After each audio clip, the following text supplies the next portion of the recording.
Welcome to Learn Hiligaynon with Kai.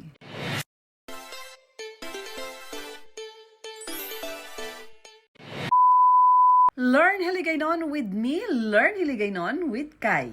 Ang Hiligaynon word po na inyong matututunan ngayon na ituturo ko sa inyo ay namit. Namit. Namit. Namit sa Hiligaynon na ang ibig sabihin po sa Tagalog ay masarap.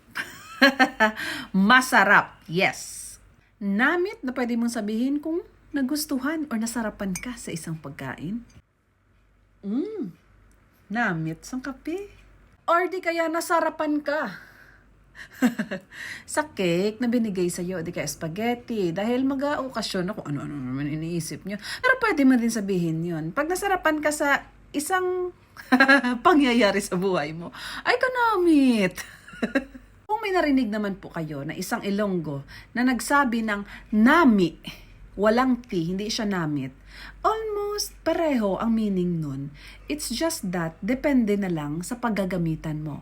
Example, kapag natuwa ka sa isang tao or nagustuhan mo siya, huwag mo sabihin na, ay, namit sa'yo. Hindi pwede yun unless natikman mo. Ang sabihin mo, ay, nami sa'yo. Nami, ibig sabihin nun, magaling, okay ka. Ang nami po ay ginagamit kapag ka na-appreciate mo or nagandahan ka or na-okayhan ka sa isang tao, sa pangyayari, sa bagay.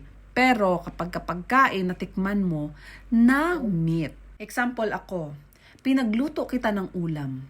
Sabihin mo, namit ng ulam na niluto mo. Ako, dahil pinagluto kita, nami ako. Gets? Pero alam niyo ba, etong nami na word na to, minsan, ginagamit mo rin to pag naiinis ka sa isang tao. Kaming mga Ilonggo, ginagamit namin to for expression. Example, Chen, saan ka naman makakadto? Sabi ko sa'yo, bumili ka lang doon ng langgaw sa tindahan. Naglagaw-lagaw ka pa? Nami sa imo, no?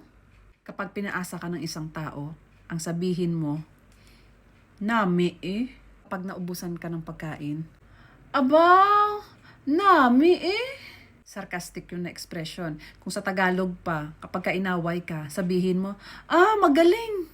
Ganon. At yun lang muna for today. I hope may natutunan kayong Hiligaynon word for today. Tandaan ninyo, nami or namit. Until next time, learn Hiligaynon with Kai.